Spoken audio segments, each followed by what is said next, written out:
Oi pessoal, tudo bem? Vamos lá para o nosso quinto vídeo e o último sobre o nosso famoso ISSQN, Imposto sobre Serviços de Qualquer Natureza. Né? Já falei bastante aí para vocês sobre vencimento, sobre formas de recolhimento, retenções, informações de imposto nas notas fiscais, né? Fato gerador, falei da Lei Complementar 116, já falei da lista dos tipos de serviços a serem tributados de ISS, né? Mas antes de dar continuidade aqui, que nós vamos falar hoje, agora nesse vídeo e último vídeo, nós vamos falar bastante aqui sobre a base de cálculo do ISS, né? Mas antes disso, deixa eu me apresentar para quem não me conhece. Meu nome é Adriana Ferreira, sou proprietária da Ferreira WA, né? Eu atuo aí com recuperações de créditos tributários em todas as esferas, principalmente Receita Federal e Previdenciária, né? Inclusive com foco agora na parte previdenciária, para levantar bastantes créditos aí para os contribuintes poderem compensar agora no novo Refis PRT, né? Para quem conhece aí, um novo parcelamento editado agora em 2017, então eles vão poder compensar vários tipos de créditos, né? Vou deixar meus contatos, caso vocês queiram tirar dúvidas sobre o que eu vou falar para vocês aqui, fiquem à vontade. O meu e-mail é contato@ferreirawa.com.br, meu telefone é 11 3101 3249, tem o 11 981 833644. Fiquem à vontade, podem me ligar também, eu não me importo. Se eu não puder atender no momento, eu peço para retornar depois ou mande-me e-mail, né? Mas é um prazer aí atender a todos vocês. Conforme já falei em outros vídeos, o meu intuito aqui é distribuir um pouco do meu conhecimento com vocês. Eu já atuo há mais de 25 anos, praticamente só na área fiscal, 14 anos só no ramo da construção civil, né? Então trabalhei muito com ISS, né? Tivemos obras aí no Brasil inteiro, a gente acaba tendo que conhecer um pouco mais das leis aí, os decretos de cada município, né? Então, eu acho que é a experiência que é importante, né? Isso que é legal na vida da gente. E com isso, eu decidi, eu não vou guardar esses conhecimentos só para mim, né? Porque hoje, no meu dia a dia, eu não estou mais, assim, utilizando no dia a dia esses tipos de atividades, né? Porque eu estou focada agora com outras, né? Eu estou prestando serviço, recuperações de crédito, outras coisas, outras finalidades. Mas então eu falei, eu vou distribuir o meu conhecimento para outras pessoas que precisam deles, para quem já atua na área, para os senhores contribuintes também, para aqueles que estão chegando agora que não sabem o que é um ISS. Então, assim, vou deixar disponibilizado esses vídeos. Se vocês verem que tem necessidade de algum outro tema ainda em relação a ISS, pode mandar. Fique à vontade que eu preparo e mando aí, disponibilizo para vocês. Tá bom? Então, vamos lá. Vamos falar da base de cálculo agora do ISS. Esta base de cálculo já me deu uma dor de cabeça tremenda e acredito que ainda esteja dando aí muita dor de cabeça para os senhores contribuintes do Brasil inteiro. Apesar que, assim, acredito que desde 2012 deve ter amenizado aí um pouquinho essa dor, mas eu ainda, pelo que eu acompanho, eu percebo que ainda tem municípios aí que não estão acatando o que eu vou passar para vocês, tá bom? Mas primeiramente vamos ver aqui. O que determina a legislação, né? A Lei Complementar 116/2003 é a que define lá a base de cálculo do imposto, do ISS. Né? Conforme já mencionei nos outros vídeos, a lei complementar, alguns requisitos em relação ao tributo ISS, é eles que regulamentam, né? Então, está lá na lei complementar a base de cálculo, está definido que a base de cálculo do ISS é o preço do serviço, né? Considerando as deduções do materiais. Então, esta informação, ela está na lei complementar 116, né? Que é a permissão para deduções de materiais. Mas aí, o que acontece? E as subempreitadas, né, já tributadas naquele município onde está sendo prestado determinado tipo de serviço? Aquelas subempreitadas, aquele valor que já pagou daquele ISS, não pode deduzir do valor deste faturamento? Só materiais? Por que tal município permite deduzir os materiais e no outro não permite? Então, assim, são coisas, né, que a gente precisa deixar bem claro aqui, que algumas situações relacionadas ao ISS, no caso da base de cálculo, em algumas situações, conforme eu até mencionei ali no caso da alíquota, né, às vezes tem o serviço dentro de 5 ou 2%, os municípios que vão determinar a alíquota ali e tal, qual vai ser aplicada, tudo, mas assim, de qualquer forma, em relação ali à parte da permissão de deduzir ou não, conforme eu mencionei, estão regulamentadas por outras situações. Então, assim, como ocorreu aí uma briga muito grande, porque, por exemplo, a Lei Complementar 116, ela trouxe a possibilidade de deduzir as subempreitadas, mas não trouxe a possibilidade de deduzir as subempreitadas.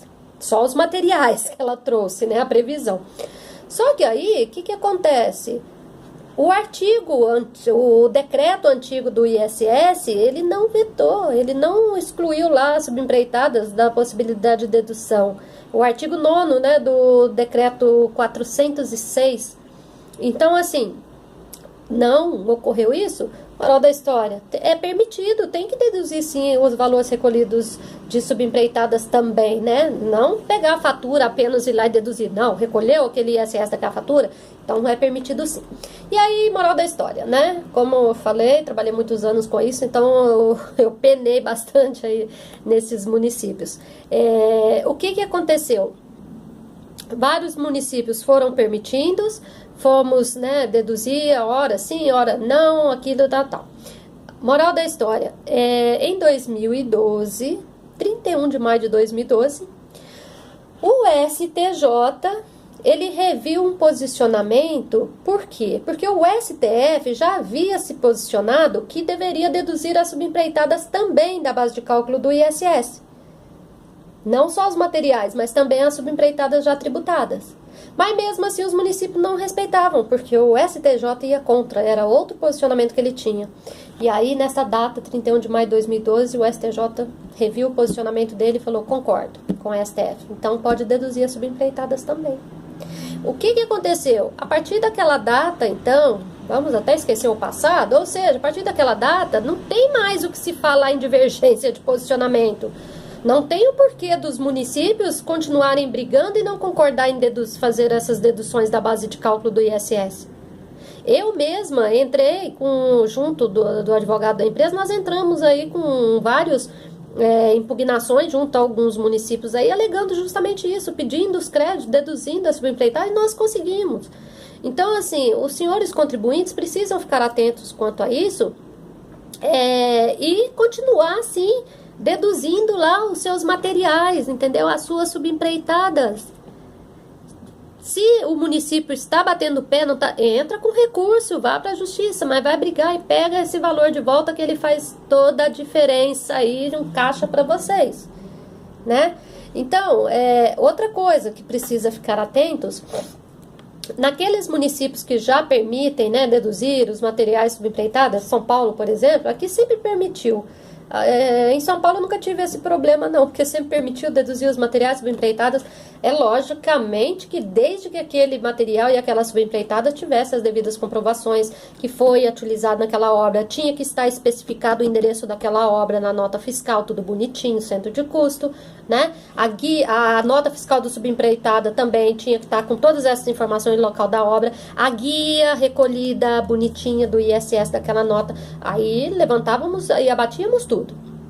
Agora, o que precisa então ficar atentos é que esse é o procedimento que tem que seguir daqui para frente, né?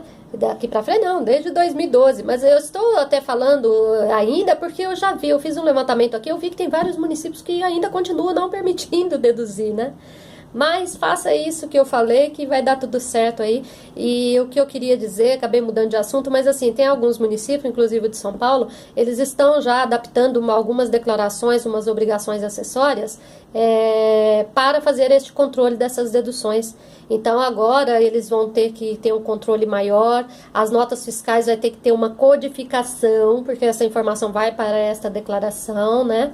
Então vocês precisam verificar aí nos municípios de vocês como que está sendo gerido isso aí, se já está sendo criado também para vocês, né? Eu acredito que isso vai acabar sendo feito aí, ainda mais que agora praticamente todos os municípios têm que permitir sim as deduções aí. materiais subempreitados. E por fim, para encerrarmos aqui o nosso assunto do ISS, eu não poderia deixar de falar da nossa tão bonitinha locação. É uma briga também, né? Quando tem ISS e quando não tem. Então, ISS sobre locações é o seguinte: se for locação sem o acompanhamento da mão de obra de um profissional, seguindo aquele equipamento, por exemplo, né, aquele bem ou aquele equipamento que está sendo locado, se não tiver a mão de obra envolvida, não há o que se falar em tributação de ISS. Esquece, não tem, tá? Não tem. Porém, se está alocando um bem, um equipamento, alguma coisa, e para que ela seja utilizada para onde você está alocando, e se tiver que ir uma pessoa junto para, como é que eu posso falar? Uma pessoa para... depende de equipamentos, né? Para manuseá-lo, né? Então, se precisar, aí sim vai ter incidência de ISS, que aí é locação com mão de obra, entendeu? Aí é tributado. No anterior que eu falei que não tem a tributação do ISS, é quando aquele equipamento está sendo locado, mas de repente a própria empresa que vai ceder um funcionário dela para ir lá manusear aquela máquina ou bem ou que seja que estiver sendo locado, né? Então tem que saber muito bem essa diferença aí entre esses dois casos. Uma coisa que eu percebo e eu já vi muitas empresas serem notificadas e terem problemas seríssimos. Muita gente, às vezes, o que eles fazem? Eles dividem a nota fiscal, emite uma de serviço e a outra de locação para não ser tributado. Só que não adianta, porque se o fisco pegar, a hora que ele for olhar aquilo ali, é prestação de serviços, né? Então, se você está dividindo, está indo para a mesma pessoa que contratou uma nota de serviço e uma da locação do bem, não adianta desmembrar, entendeu? Eles vão pegar e vai tributar em cima daquela diferença que não foi tributada. Então tem que tomar muito cuidado com isso. Em relação também na nota fiscal, em desmembrar lá no corpo da nota, quanto foi de mão de obra, quanto foi de locação, tem que seguir todos os trâmites legais, né, para não ter problemas aí. E aí vai seguindo, né? Então, assim, eu espero que o que eu passei para vocês aqui, espero que vocês aproveitem alguma informação. Conforme eu acabei de mencionar, né, eu estou atuando em outra coisa agora, estou com foco em outro momento, né, recuperando aí esses créditos, fazendo essas auditorias, mas assim, estou sempre aqui acompanhando as alterações que estão ocorrendo com os tributos, né, que é o meu meio, mas no entanto que eu vi aí as alterações da lei 157, já fiz aí o vídeo, preparei, já publiquei aí para vocês, né, para poder auxiliá-los. E o que precisarem, contem comigo aí, fiquem à vontade, tá bom? Mas eu irei publicando vídeos sobre outros temas também, tem vários outros aqui que eu vou disponibilizar para vocês, parte de imposto de renda retido na fonte, a lei 10833 de 2003, depois PIS e COFINS. Fiquem tranquilos, conforme meu tempo aqui for sobrando um tempinho, eu vou publicando aí, vou disponibilizando para vocês e espero estar contribuindo aí com todos vocês. Peço que ao assistir esses meus vídeos, se vocês puderem, compartilhem, publiquem, né? Compartilhem aí com as demais pessoas, vamos alcançar um número maior aí para esclarecer essas dúvidas, né? Tem tantas pessoas aí neste país afora, desesperados, precisando de informações e às vezes aí um simples gesto, né, nosso de curtir ou compartilhar o vídeo aí já ajuda uma pessoa. Tá bom? Muito obrigada a todos vocês!